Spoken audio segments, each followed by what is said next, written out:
Assalamualaikum warahmatullahi wabarakatuh. Bapak Ibu sekalian, saya Yefri Zulfikar, Direktur Utama Rumah Sakit Universitas Andalas Padang. Pada kesempatan ini saya ingin sedikit menjelaskan tentang akselerasi COVID-19 atau virus corona yang dikenal masyarakat kita saat ini.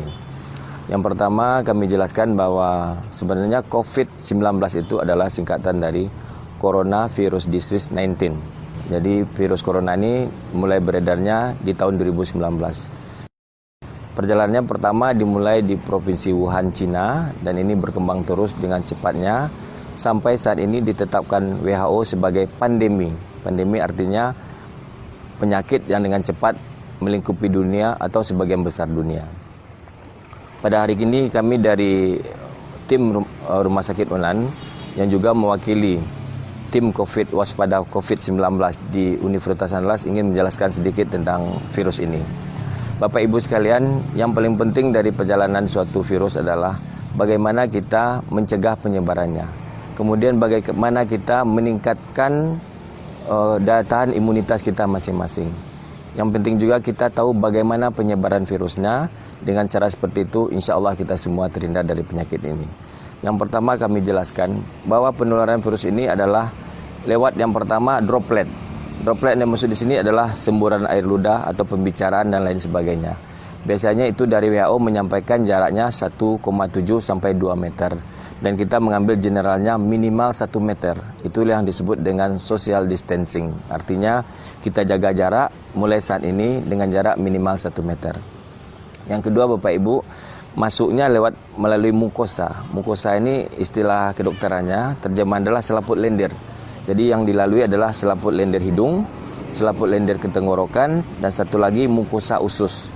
Jadi penyebaran adalah pertama droplet, kemudian seandainya kita memegang suatu bahan atau barang yang kontak dengan pasien-pasien yang telah COVID-19 ini, dan kita masukkan ke hidung kita, dan kita masukkan ke mulut kita, dan atau kita lewat pencernaan kita. Jadi cara yang paling penting untuk di daerah umum adalah yang pertama jaga jarak dengan orang sekitar kita. Yang kedua, setelah kontak dengan siapapun, setelah kontak dengan barang apapun yang kita tidak ketahui, ada baiknya kita selalu mencuci tangan. Mencuci tangan bisa dengan air mengalir atau dengan hand sanitizer yang beredar minimal 20 detik atau 30 detik. Kemudian Bapak Ibu sekalian, kita juga berharap kepada Allah bahwa kita semua terhindar dari virus ini. Tapi satu lagi yang perlu kita ketahui adalah bahwa penyebarannya sangat cepat. Banyak gejala tertentu yang biasanya hanya sama dengan gejala flu atau batuk ringan biasa saja. Flu di sini bisa demam, bisa batuk, bisa bersin-bersin. Tapi yang paling penting adalah bahwa adanya riwayat perjalanan. Perjalanan dalam 14 hari terakhir, apakah perjalanan ini dari negara-negara yang telah terkonfirmasi virus corona ataupun daerah-daerah yang sudah terkonfirmasi. Di Indonesia sudah banyak daerah yang terkonfirmasi.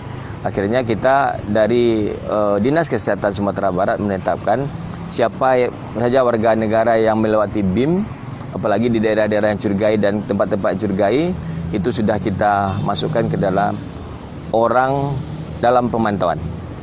Jadi ada istilah di sini dua yang harus kita ketahui. Yang pertama, orang dalam pemantauan. Yang kedua, pasien dalam pengawasan. Orang dalam pemantauan ini adalah orang-orang biasa dengan gejala ringan ataupun tanpa gejala atau batuk-batuk ringan yang ada riwayat kontak perjalanan ke daerah-daerah tertentu yang ini dalam 14 hari itu. Atau kontak dengan orang-orang yang kontak dengan orang-orang perjalanan tadi. Itu sebenarnya.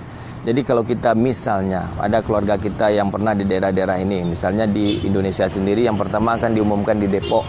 Nah, kalau itu terjadi, kita anggap ini orang yang dalam pemantauan. Kita tidak perlu takut dalam orang dalam pemantauan, tidak pasti positif, tapi kita berusaha menghindari keluarga dan lingkungan kita adalah dengan isolasi diri sendiri. Jadi bagaimana cara isolasinya?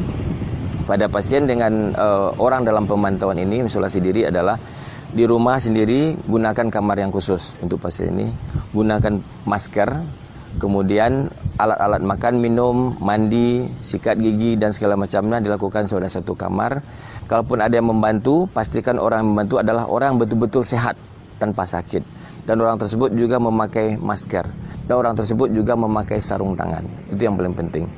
Dalam 14 hari ke depan, seandainya orang ini tidak ada masalah lagi, tidak ada demam semuanya, kita harapkan insya Allah ini bebas dari yang kita takutkan. Tapi kalau dalam pemantauan ini ada demam, ada batuk, ada flu yang tinggi, silakan berobat ke rumah sakit dan jangan lupa menyampaikan riwayat perjalanan ini atau riwayat kontak dengan orang-orang yang melakukan perjalanan. Kemudian yang istilah kedua adalah pasien dalam pengawasan. Siapa pasien dalam pengawasan ini? Adalah pasien-pasien yang memang dapat gejala seperti pneumonia. Pneumonia yang dimaksud di sini adalah radang paru. Tanda-tanda radang paru biasanya pasien batuk, pilek, demam yang tinggi, dan kita konfirmasi biasanya dengan ronsen dada. Ronsen dada memberikan gambaran pneumonia, gejalanya jelas, apalagi dengan leukositnya rendah, leukopenia, pasien ini sudah dapat dikatakan pasien dalam pengawasan, sudah indikasi untuk dirawat inapkan. Pada pasien seperti ini dimasukkan di isolasi, diperiksa tubuhnya untuk dikirim labornya. Labornya bukan darah tapi adalah swab tenggorokan atau swab hidung dan sebagainya, kita kirim ke Litbangkes di Jakarta. Dalam beberapa hari ke depan, 5 hari atau seminggu, seharusnya lebih cepat lagi, tapi karena pasien Indonesia banyak yang membutuhkan pemeriksaan ini, kita jadi lambat. Setelah ini kita tunggu hasilnya. Inilah diagnosa pasti dari COVID-19 ini, COVID-19 ini. Jadi Bapak Ibu, kita semuanya memang tidak perlu panik dengan ini. Kita melihat memang ada berat penyakit ini, tapi tidak perlu panik. Yang penting kewaspadaan, meningkatkan daya tahan, mencegah penularannya, dan yakin bahwa Allah akan menolong kita semuanya. Saya kira demikian saja. Ada pertanyaan ini. Terkait dengan pemeriksaan labor tadi, Pak. Ya. Apakah di UK ada mesin untuk pemeriksaan? Oke.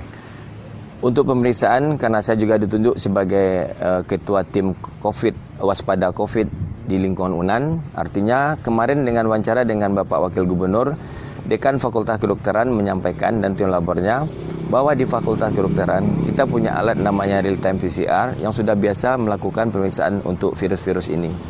Dan tim-tim dari kedokteran tersebut menyampaikan seandainya kita dapat regen atau bahan-bahan yang sudah dipesan dari Korea ini lebih cepat, seandainya regen datang itu, beliau waktu itu memastikan insya Allah dalam 24 jam memang bisa dihasilkan pemeriksaan yang positif atau negatifnya. Nah, dan sekarang tim ini sudah dianjurkan waktu itu, karena menunggu dari Korea pesanan ini ada sekitar seminggu atau 10 hari, waktu itu Pak Wakil Gubernur juga menyarankan untuk meminjam regennya ke Jakarta. Jadi hari ini ada tim dari Dinas Kesehatan dan dari kedokteran labor tersebut yang datang ke Jakarta untuk meminta regennya. Nah, mungkin kita pastikan lagi pada hari ini, mungkin ada kepastiannya, kita tidak tahu apakah dapat atau tidak. Dan yang penting ini merupakan bagian dari kontribusi UNAN untuk masyarakat Sumatera Barat, bagaimana mempercepat terjadinya menegakkan diagnosis ini. Karena makin cepat dugaan diagnosis, pasien yang lama-lama kita rawat 14 hari itu tak perlu lagi. Begitu ada hasilnya negatif, pasien ini bisa kita pindahkan ke bangsa lain. Tak perlu lagi kita pakai masker, pakai alat pelindungan diri yang sangat mahal sekali, Bapak. Karena satu pasien dengan suspek COVID-19 ini diperlukan alat perlindungan diri atau APD tadi minimal 6-10 APD setiap hari untuk satu pasien. Jadi bayangkan seandainya misalnya di Dinas Kesehatan kita dapat 100 APD, itu belum banyak. Itu hanya berlaku untuk satu pasien selama 10 hari perawatan. Jadi yang paling penting di sini Bapak Ibu adalah bagaimana kita mencegah, bagaimana juga kita mencegah diri kita kena, dan juga kita berusaha mengatasi jangan kita menyebarkannya ke orang lain. Itu yang paling penting. Memang usia yang rawan di sini disampaikan usia tua dan anak-anak, tapi semua orang bisa, semua kelompok umur sekarang sudah bisa dikenai virus ini. Kalau pasien yang dirawat memang di rumah sakit UNAN jelas kita tidak ada merawat pasien saat ini. Kita hanya pernah mengirim seorang mahasiswa ke rumah sakit M. Jamil dan itu pun hasilnya negatif. Kemudian update pada hari ini di M. Jamil mungkin kita perlu lagi post informasinya, ada yang diobservasi sekitar 10 atau 12 orang saat ini. Tapi sampai saat ini juga disampaikan walaupun ada laporan pasien meninggal yang pulang umroh di M. Jamil ataupun pasien yang dari Malaysia kemarin meninggal, sampai saat ini labor yang menyatakan COVID-19 positif tidak ada. Itu bisa kita pastikan sampai tadi pagi informasinya, sampai hari ini tidak ada labor yang mengonfirmasi positif untuk COVID-19 di Sumatera Barat sampai saat ini.